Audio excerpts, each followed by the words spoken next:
Өмеге дайынсыз ба? Кеттік онда. Армысыздар, құрметті көрермендер, бұл бірінші жаңа шығарылым. Жалпы әрбір көрген киномды сіздерге айтып отырамын. Ол жерде не айтылған, сюжеті қандай, кімдер ойнайды, көруге бола ма, болмай ма деген сияқты өзімнің жеке пікірімді айтамын. Ендеше осы бірінші шығарылымымызды, алғашқы шығарылымды бастайық. Сіздерге айтатын кино бұл «Мальчик, который обуздал ветер» деп аталады. Қазақшасы, яғни желді пайдаланған бала. Немесе желді дұрыс пайдаланған бала деген сияқты ғой.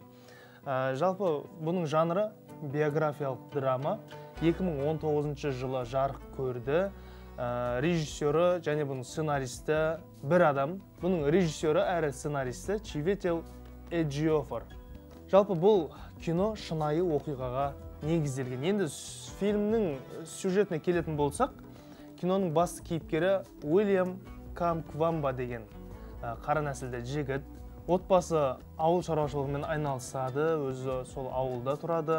Уильямның өзі енді жастайынан техникаға, жалпы технологияға әуестігі болады, соған қатты бір қызығушылығы болады. Қасындағы достарының, көршілерінің радиосы, телевизор сынып қалса, соны жөндеп беріп отырады үнемі. Ал бос уақытында бұл қоқысты аралайды. Енді неге аралайды десеңіздер, жаңағы электроникалық бір-екі бөлшектерді тауып қалам ба деген үмітпен қарайды екен.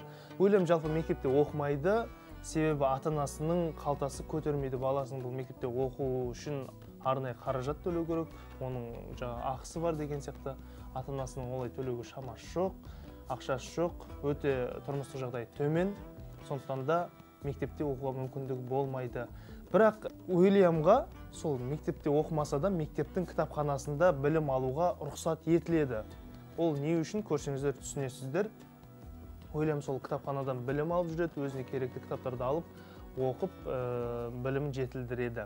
Жалпы енді оқиғасына келетін болсақ, Уильямның тұрып жатқан жері, ауылы егін шаруашылығымен айналысады. Егін шаруашылығымен барлығы егін егіп, жалпы сонымен ғана күн көреді, одан басқа тіршілік көзі жоқ. Күндердің күнінде жаңбыр жаумай, аптап ыстық болып, құрғақшылық келеді, жан-жағы шөл далаға айнала бастайды.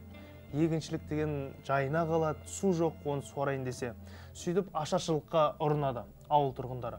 Осы бір қиындықтан, осындай бір сынақтан Уильям өзінің ауылдастарын құтқарғысы келеді. Сөйтіп өзінің бар жиған тергенін, бар білімін ортаға салып, жаңа бір нәрсе ойлап тапқысы келеді, құтқарғысы келеді ауылдастарын. Егінді суару үшін су керек болады, жер астынан суды тартатын насос ойлап тапқысы келеді. Сөйтіп ол бұрын қоқыстан тауып алған электр тоғын пайдалана отырып, жел генераторын жасамақшы болады. Сол арқылы жер астынан суды насоспен тартып, ауылын құтқарғысы келеді. Бірақ оны толық жасап шығару үшін әкесінің тіршілік көзіне айналған, жұмысына барып келіп жүрген астындағы велосипеді керек болады. Осы бір велосипедті сұраған кезде әкесі түбегейлі қарсы болады. Жаңағы Уильям өзінің әкесімен ұрсып қалады, осындай қиындықтар болады арада. Осылай Уильям өзіне әкесінің сенбейтіндігін, өзіне бір қарсы екендігін, өзіне қолдау білдірмейтіндігін білген кезде көңілі құлазып, көңіл күйі түсіп, барлық нәрседен үмітін үзеді.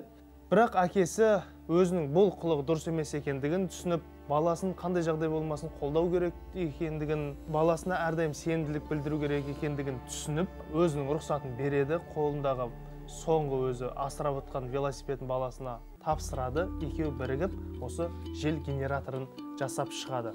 Осылайша Уильям Камквамба жас болса да өзінің өнер тапқыштығымен, батылдығымен желді пайдаланған бала деп тарихта қалады.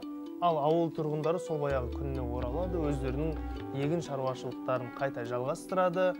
Егіншілігі екі есеге ұлғайып, тоқшылық күн кешеді. Міне сол себепті бұл фильмнің аты «Желді дұрыс пайдаланған бала».